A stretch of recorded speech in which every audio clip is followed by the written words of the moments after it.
Good afternoon to everyone. I'm fine, Shomili. शुभ दोपहरी, जन्नत आपको भी. Okay, Aditya, thank you for the information. I'm fine, everybody. Now see what you can see on the blackboard. I have written पानी रे पानी. इसका मतलब आज हम लोग पानी रे पानी पाठ पढ़ने वाले हैं. अच्छा, यहाँ मैं एक बात आप लोगों को बता दूँ. आप लोगों का जो PT2 का सिलेबस है वो टर्म में रिपीट होने वाला है. ठीक है, what ever syllabus you had for PT2 will be repeated for the term examination. And term examination में आप लोगों का मैंने एक मतलब ग्रामर में एक चीज़ रखा था, अनुच्छेद लेखन. लेकिन बच्चों अभी देखिए हम लोगों का पेन एंड पेपर एग्ज़ाम नहीं हो पाएगा शायद, तो इसलिए अनुच्छेद लेखन को हम लोग नहीं करेंगे, क्योंकि अनुच्छेद को किसी भी तरह से हम लोग MCQ फॉर्मेट में नहीं कर सकते हैं. ठीक है ना. तो इसका मतलब मैंने आप लोगों को जहाँ तक ग्रामर में पढ़ा दिया है वहीं तक हमारा सिलेबस है. ठीक है, लास्ट डे हम लोगों ने मुहावरे लोकोक्ति समाप्त किया है, तो मुहावरे लोकोक्ति और इसके साथ PT2 वाले जो हमारे चैप्टर्स हैं वो वही हमारे सिलेबस हैं. ठीक है ना. अच्छा, मैं दिख रही हूँ और मैं श्रव्य भी हूँ. Very good. ठीक है, बहुत अच्छी उम्दा हिंदी सीख गई हैं आप. अच्छा, और टेक्स्ट के लिए मैं बता दूं आप लोगों को, ये जो पानी रे पानी पाठ है यही हमारा लास्ट पार्ट है. ठीक है, छोटी सी हमारी नदी हम लोग नहीं करेंगे. ठीक है, तो इसका मतलब हमारा जो 3 या 2 पाठ जितना भी था हमारा इसका क्या था PT का, उसके साथ इसको जोड़ करके ही आपका ये सिलेबस है. मैं एक बार बता देती हूँ आप लोगों को, फिर मैं स्पेल आउट कर देती हूँ कौन कौन सा है. आप लोग ध्यान से सुन लीजिए. इसका मतलब हमारा एक दिन की बादशाहत, गुरु और चेला, स्वामी की दादी, बिशन की दिलेरी, पानी रे पानी, ये 5 चैप्टर हमारे PT2 और टर्म 2 से मिला करके हमारे टर्म 2 के सिलेबस के हैं. और व्याकरण में क्रिया, काल, मुहावरे लोकोक्ति और अशुद्धि शोधन यहाँ तक रहेगा. ठीक है, और अनुच्छेद लेखन वाला जो पोर्शन है ये नहीं रहेगा, और छोटी सी हमारी नदी नहीं रहेगी. हाँ, अशुद्धि शोधन भी हमारा हो गया है, मुझे इतना याद नहीं था. अशुद्धि शोधन भी हम लोगों ने कर लिया है. तो इसका मतलब हमारा ग्रामर का सिलेबस कंप्लीट हो गया है. और यहाँ हम लोग जो अभी कर रहे हैं पानी रे पानी, इस पाठ को आज मैं आप लोगों को इस लाइव क्लास के ज़रिए पढ़ा दूंगी. और एक ऑफलाइन क्लास में मैं आप लोगों को इसका, नहीं कल भी हम लोगों का शायद ऑनलाइन क्लास है ना, तो मैं आप लोगों को इसके क्वेश्चन आंसर्स भी करा दूंगी. तो फिर इस तरह से हमारा सिलेबस कंप्लीट हो जाएगा. Then we can concentrate on revision. ठीक है, do you have any doubt? किसी को कोई भी डाउट है तो मुझे बता दीजिए.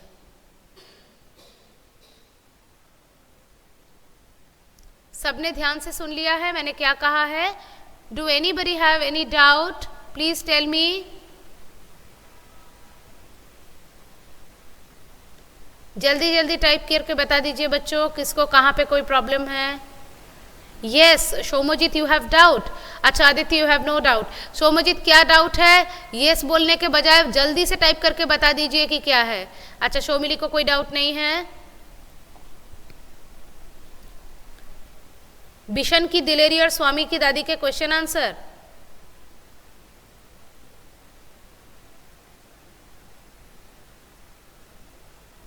अच्छा, क्या मैंने बिशन की दिलेरी के क्वेश्चन आंसर नहीं करवाए हैं आप लोगों को? कोई बताएगा? I don't remember actually. कोई बताएगा मुझे बिशन की दिलेरी के क्वेश्चन आंसर हुए हैं कि नहीं?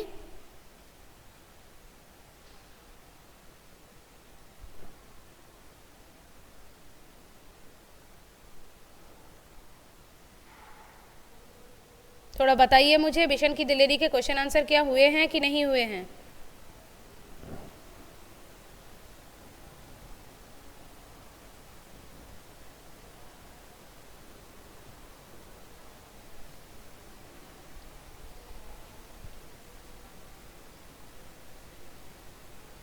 अच्छा, बाकी स्टूडेंट्स जो रेगुलर क्लास करते हैं, जन्नत एब्सेंट थी शायद 1-2 क्लास में. बाकी स्टूडेंट्स मुझे बताएंगे. जेहान, शौमिली, आदित्य, आप लोग तो रेगुलर क्लास करते हैं, थोड़ा बताइए मुझे, क्या बिशन की दिलेरी के प्रश्नोत्तर हो गए हैं?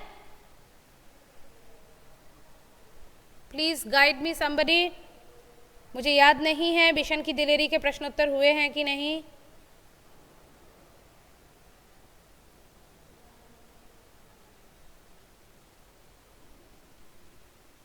शोमिजीत कह रहा है नहीं, बाकी जन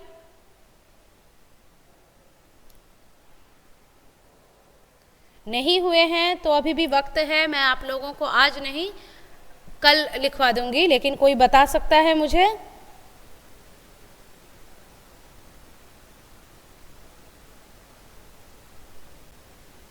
बाकी स्टूडेंट्स कोई नहीं बता पा रहा है? जल्दी टाइप कीजिए बच्चों, हाँ या नहीं, यही तो बताना है। जल्दी बताइए।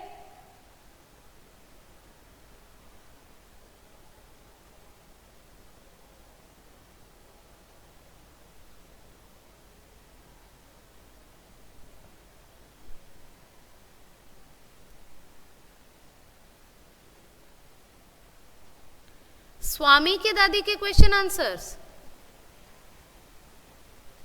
स्वामी के दादी के क्वेश्चन आंसर्स नहीं हुए हैं?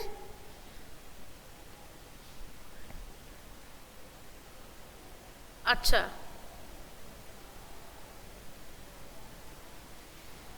अच्छा, तो इसका मतलब बिशन की दिलेरी के क्वेश्चन आंसर नहीं हुए हैं, ठीक है। लेकिन मुझे लगता है स्वामी के दादी के question answers I have given long ago, बहुत पहले दे दिया है। स्वामी के दादी के क्वेश्चन आंसर जन्नत आपको नहीं मिले हैं? स्वामी के दादी के क्वेश्चन आंसर तो मैंने करा दिए थे, शायद नहीं कराए हैं। कोई बताएगा स्वामी के दादी के क्वेश्चन आंसर हुए हैं कि नहीं? स्वामी के दादी के क्वेश्चन आंसर्स हुए हैं कि नहीं, कोई बता सकता है?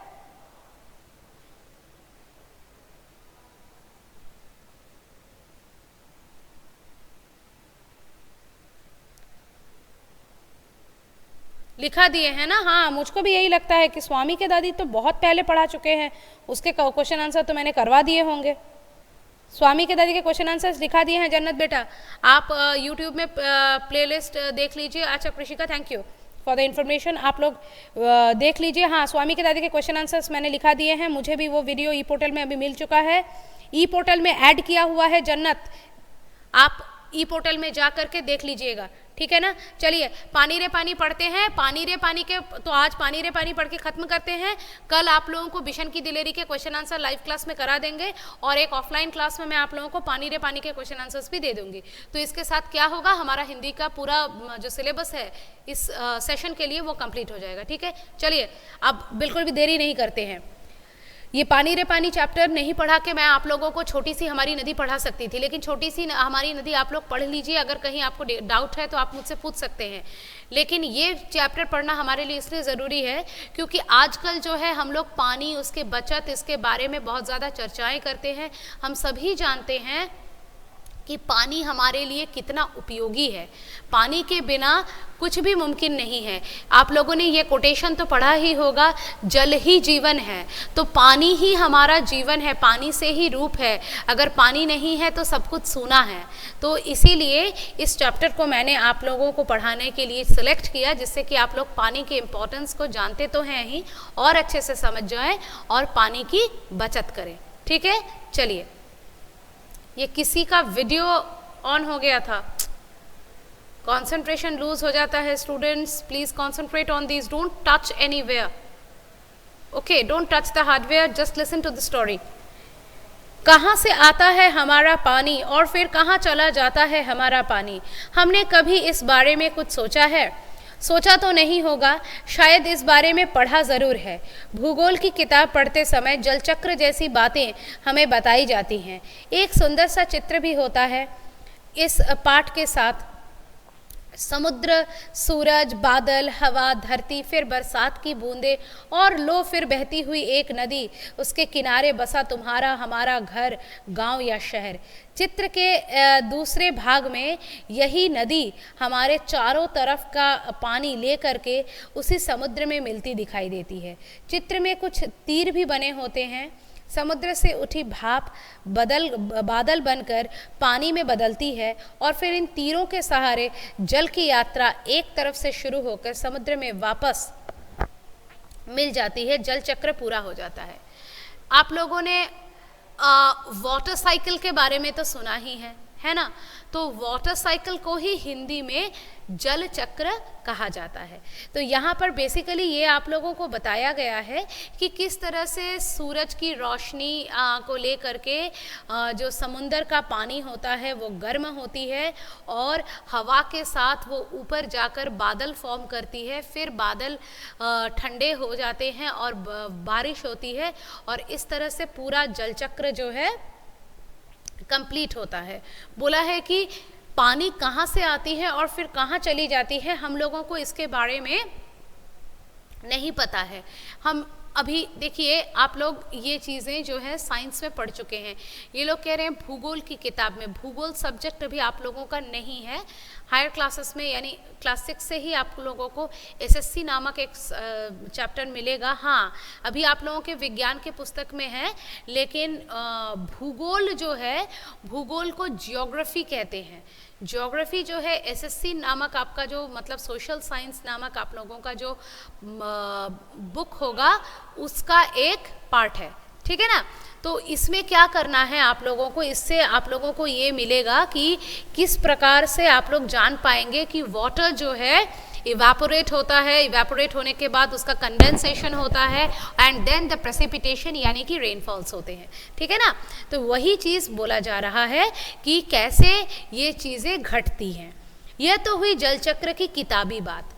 अब जो कहानी लिख रहे हैं नैरेटर जो हैं हमारे, वो कह रहे हैं ये तो जल चक्र की किताबी बात है, ये तो हम लोग किताब में पढ़ते हैं, पर अब तो हम सबके घरों में, स्कूल में, माता पिता के दफ्तरों में, कारखानों और खेतों में पानी का अजीब सा चक्कर सामने आने लगा है। अब भाई ये कैसा चक्कर है जो दफ्तर वगैरह सब जगह होता है? चलो पढ़ते हैं। नलों में अब पूरे समय पानी नहीं आता है। नल खोलो तो उससे पानी के बदले सूं सूं की आवाज़ आने लगती है। पानी आता भी है तो बेवक्त, कभी देर रात तो कभी भोर सवेरे। मीठी नींद छोड़कर घर भर की बाल्टियां, बर्तन और घड़े भरते फिरो। पानी को लेकर कभी कभी कहीं कहीं आपस में तू तू मैं भी होने लगती है। तो अब जो कहानी बताई जा रही है वो वैसी कहानी है जहाँ पर ये बताया जा रहा है कि पानी के लिए, अच्छा ठीक है, जन्नत अनुपम मिश्र ने लिखी है। देखो जन्नत आप लोगों को इन्फॉर्मेशन दे रही है, आप सभी सुन लीजिए। ये कहानी, ये पाठ जो है अनुपम मिश्र द्वारा लिखी गई है, यह एक लेख है, ठीक है। तो एक्सक्यूज मी, तो क्या है कि ये लेखक जो हैं ये बता रहे हैं कि किस प्रकार से पानी को लेकर लोगों में तू तू मैं यानी कि झगड़े भी होने लगते हैं, ठीक है।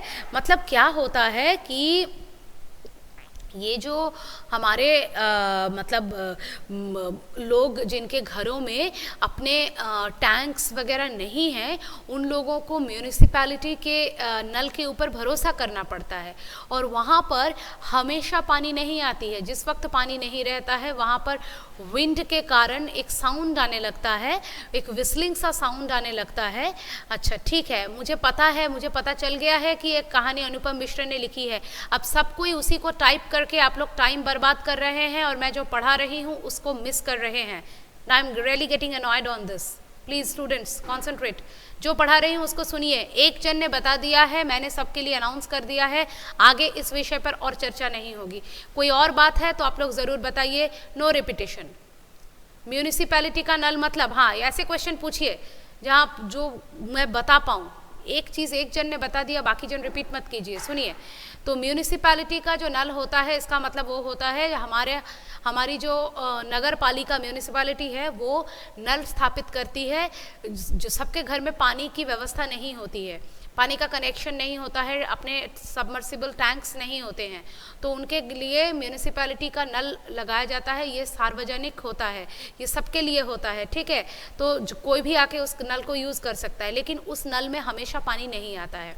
उस नल में पानी के आने का समय होता है, और हो सकता है कि कभी आपको मीठी नींद तोड़कर उसी वक्त आके पानी लेना पड़े, क्योंकि उसका टाइम शायद अगर रात के 10 बजे है तो आपको 10 बजे ही आके पानी लेना पड़ेगा, या भोर के 5 बजे है तो भोर के 5 बजे ही आपको, हाँ हाँ कृषिका, सही कह रहे हो। तो आपको आ करके वो लेना हो सकता है, ठीक है। तो बात दरअसल यह है कि ये जो म्यूनिसिपैलिटी का नल होता है, इसमें नल तो एक है लेकिन इसके दावेदार बहुत जन हैं। अभी आप लोगों को कुछ देर पहले मैं जो मुहावरे लोकोक्ति का पाठ पढ़ा रही थी, उसमें मैंने आप लोगों को एक मुहावरा कहा था ना कि मुहावरा नहीं, लोकोक्ति कहा था, एक अनार 100 बीमार। तो ये एक अनार 100 बीमार वाली स्थिति जो है, हम हमेशा क्यों नहीं आता है, हाँ, एक अनार 100 बीमार वाली जो बात है ये यहाँ पर फिट बैठती है। हमेशा इसलिए नहीं आता है बच्चों क्योंकि इससे पानी की बर्बादी होगी। कोई नल खुला छोड़ देगा या पूरा दिन आप लोग अगर पानी ही भरते रहेंगे तो फिर इससे पानी की बहुत ज़्यादा बर्बादी होगी। लेकिन अगर आपको लिमिटेड अमाउंट में दिया जाएगा तब आप उसकी बचत करना सीखेंगे। सपोज़ कि अगर आपको डेली एक चॉकलेट मिलता है तो आप डेली एक ही खाएंगे, लेकिन अगर आपको एक बॉक्स चॉकलेट दे दिया जाए तो हो सकता है कि आप 1 या 2 दिन में उसको ख़त्म कर देंगे। तो जब आपके पास चीज़ें कम होती हैं तो आप उसके लिमिटेशंस को जान जाते हैं, ठीक है। चलिए आगे पढ़ते हैं। नलों में अब पूरे समय पानी नहीं आता है, नल खोलो तो अच्छा ठीक है, तो पढ़ लिया है। रोज़ रोज़ के इन झगड़े टंटों से बचने के लिए कई घरों के लोग नलों में पाइप लगवाकर मोटर लगवा देते हैं, जिसको टैंक का सिस्टम कहते हैं, वो वाला। इससे कई घरों का पानी खींचकर एक ही घर में आ जाता है और इससे तो आसपास का हक छीनने जैसा काम है। लेकिन मजबूरी मानकर इस काम को मोहल्ले में कोई एक घर कर बैठे तो फिर और कई घर यही करने लगते हैं। तो कोई कोई क्या करते हैं, मोटर लगाकर पानी को खींच लेते हैं। तो ये क्या है, दूसरों के हक मारने जैसी बात है। देखिए, जो ग्राउंड वाटर टेबल है उसके ऊपर सबका हक है, वो किसी एक का नहीं है। लेकिन यदि आप लोग, अगर आपके घर में टैंक है और आप अगर ग्राउंड वाटर को ड्रॉ कर रहे हैं तो आपको हमेशा ये ध्यान में रखना पड़ेगा, जुडिशियली यूज़ करना पड़ेगा। आप लोग जो हैं, हाँ, टंकियाँ होनी तो चाहिए बेटा, लेकिन अगर टंकी है भी तो आपको पानी को, उसी बात को हम चर्चा कर रहे हैं, हमको जुडिशियली यूज़ करना है।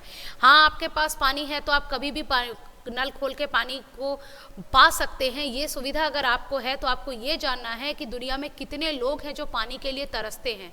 1-1.5 साल पहले की बात है, साउथ में इतनी ज़्यादा पानी की तकलीफ़ें हो गई थी कि लोग ट्रेन से जा कर के पानी खरीद करके ला रहे हैं। अभी भी आप कहीं पर घूमने जाते हैं तो आपको पानी पीने के लिए ड्रिंकिंग वाटर पर्याप्त मात्रा में प्राप्त नहीं होता है, तब आप लोग क्या करते हैं, आप पानी की बोतलें खरीदते हैं। तो जिस चीज़ को आप खरीद रहे हैं, जिसका इतना मोल है, उसको अगर थोड़ा बचाव किया जाए तो कितना ही मतलब हम लोग इस धरती का मुनाफा कर सकते हैं। हम लोगों को घर में अगर टैंक हैं भी, फिर भी उस ग्राउंड वाटर टेबल को ध्यान में रखते हुए पानी को जुडिशियली यूज़ करना चाहिए, वेस्ट नहीं करना चाहिए। अगर आप 1 बाल्टी पानी से नहा सकते हैं तो शावर ऑन करके 1.5-2 बाल्टी का काम आप 1 बाल्टी में ही निपटा लीजिए और मतलब शावर ऑन करके ज़्यादा पानी बर्बाद मत कीजिए, ठीक है ना। कभी कभी हम लोग नल को खुला छोड़ देते हैं। आप ब्रश कर रहे हैं और सामने बेसिन का जो नल है वो खुला छूटा हुआ है, इससे जितनी पानी की बर्बादी हुई, उस पानी को बनाने में पता नहीं कितना समय लग जाएगा, ठीक है। शहरों में तो अब कई चीज़ों की तरह पानी भी बिकने लगा है। ये कभी गांव शहरों में नहीं, ये कमी गांव शहरों में नहीं, बल्कि हमारे प्रदेशों की राजधानियों में, दिल्ली, मुंबई, कोलकाता, चेन्नई, बैंगलोर जैसे बड़े शहरों में भी लोगों को भयानक कष्ट में डाल देती है। देश के कई हिस्सों में अकाल जैसी हालत बन गई है। यह तो हुई गर्मी के मौसम की बात, लेकिन बरसात के मौसम में भी कहाँ होता है। लो, सब तरफ पानी बहने लगता है। हमारे तुम्हारे घर, स्कूल, सड़कों, रेल की पटरियों पर पानी भर जाता है। देश के कई भाग बाढ़ में डूब जाते हैं। ये बाढ़ न गांवों को छोड़ती है और न मुंबई जैसे बड़े शहरों को। कुछ दिनों के लिए सब कुछ थम जाता है, सब कुछ बह जाता है। ये हालात हमें बताते हैं कि पानी का बेहद कम हो जाना और पानी का बेहद ज़्यादा हो जाना, यानी अकाल और बाढ़, एक ही सिक्के के 2 पहलू हैं। यदि हम इन दोनों को ठीक से समझ जाएं, संभाल लें, तो कई समस्याओं से छुटकारा पा सकते हैं। ये बात भी सही है। देखिए, 2 टर्म है, एक है अतिवृष्टि, एक है अनावृष्टि। अनावृष्टि यानी वृष्टि ना होना, बारिश ना होना, वो भी जैसे खराब है, तो अतिवृष्टि यानी ज़्यादा होकर बाढ़ आ जाना, वो सिचुएशन भी खराब है। अब आप लोग बोलेंगे कि मैडम हम लोग पानी के कम होने को तो रोक सकते हैं, लेकिन पानी के ज़्यादा होने को कैसे रोक पाएंगे। देखिए, ये जो बेसिकली चीज़ें होती हैं, जो कि ड्रॉट सीज़न होते हैं और फिर ये जो आपका फ्लड सिचुएशन होते हैं, ये सभी चीज़ें हम लोग अपने आप मॉनिटर कर सकते हैं। कैसे आप लोग जानते हैं? हम लोग पानी की बचत करके इसको मॉनिटर कर सकते हैं, और साथ में किस चीज़ को, प्लांट्स लगाकर, ट्रीज़ लगाकर हम लोग इसको मॉनिटर कर सकते हैं। ट्रीज़ और प्लांट्स ऐसी चीज़ें हैं जिनको नेचर ने बनाया ही इसलिए है, जो कि इकोलॉजिकल बैलेंस को बनाए रखते हैं, और हम लोग ट्रीज़ काट के वहाँ पे घर वगैरह बना करके इकोलॉजिकल बैलेंस को ख़राब कर देते हैं। क्या बोल रहे हो जन्नत? मैम मैं तो, हर कोई पानी साझा करता है तो एक मोटा टैंक से आता है, हमें घर में मोटा टैंक रखने की आवश्यकता नहीं है। हाँ बिल्कुल, आपका सजेशन सही है बच्चों, सही कह रहे हो आप लोग। ठीक है, तो चलो थोड़ी देर के लिए हम पानी के इस चक्कर को भूल जाएं और याद करें अपनी गुल्लक को। जब भी हमें कोई पैसा देता है तो हम खुश होकर दौड़कर उसे झट से अपनी गुल्लक में डाल देते हैं। 1 रुपया, 2 रुपया, 5 रुपया, कभी सिक्के, कभी छोटे नोट, कभी सब धीरे धीरे जमा होते हैं। फिर जब कभी हमें कुछ पैसों की ज़रूरत पड़ती है तो हम इस गुल्लक की बचत का उपयोग कर लेते हैं। हमारी यह धरती भी इसी तरह बड़ी गुल्लक है। मिट्टी की बनी एक विशाल गुल्लक में प्रकृति वर्षा के मौसम में खूब पानी बरसाती है। तब रुपयों से भी कई गुना कीमती इस वर्षा को हमें इसी बड़ी गुल्लक में जमा कर लेना चाहिए। हमारे गांव में, शहर में छोटे बड़े तालाब, झील आदि हैं। वे धरती की गुल्लक में पानी भरने का काम करते हैं। इनमें जमा पानी ज़मीन के नीचे छिपे जल के भंडार में धीरे धीरे रिस कर छन कर मिलता है। इससे हमारा भूजल भंडार समृद्ध होता है। पानी का यह खजाना हमें दिखता नहीं है, लेकिन इसी खजाने से हम बरसात का मौसम बीत जाने के बाद पूरे साल भर तक अपने उपयोग के लिए घर में, खेतों में, पाठशाला में पानी निकाल सकते हैं। लेकिन एक दौर ऐसा भी आया जब लोग इस छिपे खजाने का महत्व भूल गए और ज़मीन के लालच में अपने तालाबों को कचड़े से पाट कर भर कर समतल बना दिया। देखते ही देखते इन पर कई मकान, कहीं बाज़ार, स्टेडियम और सिनेमा आदि खड़े हो गए। इस बड़ी गलती की सज़ा अब हम सबको मिल रही है। बड़ी गलती की सज़ा हम सबको मिल रही है। गर्मी के दिनों में हमारे नल सूख जाते हैं, बरसात के दिनों में हमारी बस्तियां डूबने लगती है। इसी से हमें अकाल बाण बचना पड़ता है और आसपास के जल स्रोतों के, तालाबों और नदियों आदि की रखवाली अच्छे ढंग से करनी पड़ती है।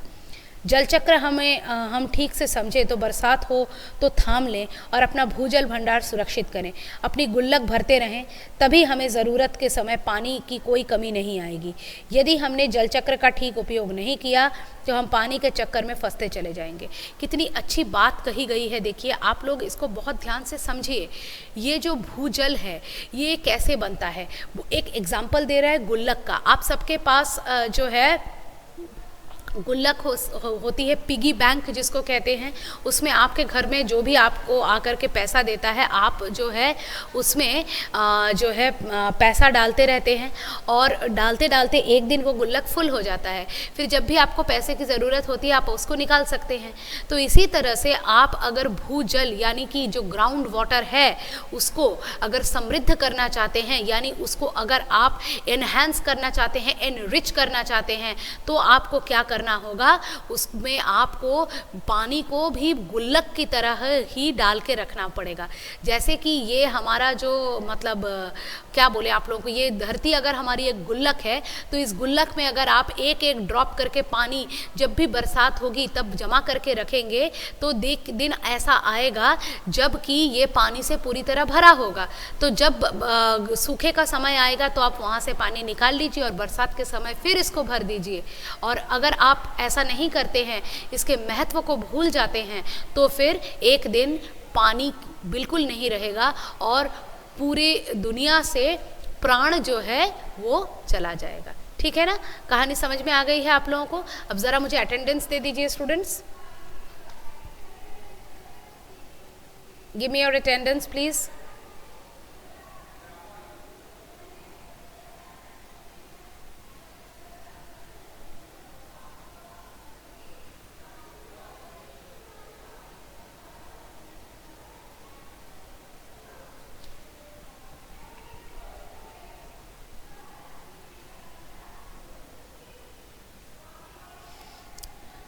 जेहान, कृषिका, कन्नन, आदित्य, जन्नत,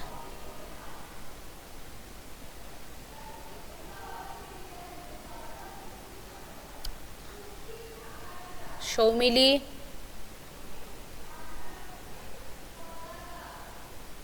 ठीक है, मुझे अटेंडेंस मिल गए हैं स्टूडेंट्स। तो आप लोगों ने चैप्टर भी पढ़ लिया है। कल हम लोग लाइव क्लास में बिशन की दिलेरी के प्रश्नोत्तर करेंगे। रोल नंबर, इस साल रोल नंबर लेके क्या करोगे बेटा? रोल नंबर अभी तो मुझे नहीं पता है, आप लोगों के क्लास टीचर से पूछिए आप आपका रोल नंबर। हाँ, मुझे हिंदी क्लास में तो रोल नंबर अलग से नहीं होता है, मुझे नहीं पता है। और वैसे इस साल रोल नंबर का करना भी क्या है। चलिए स्टूडेंट, आज के कक्षा में इतना ही, फिर मिलेंगे अगले कक्षा में, तब तक के लिए धन्यवाद। Project submission date will be announced in the e-portal. When I will get to know, then I will inform you. Okay? Okay, bye.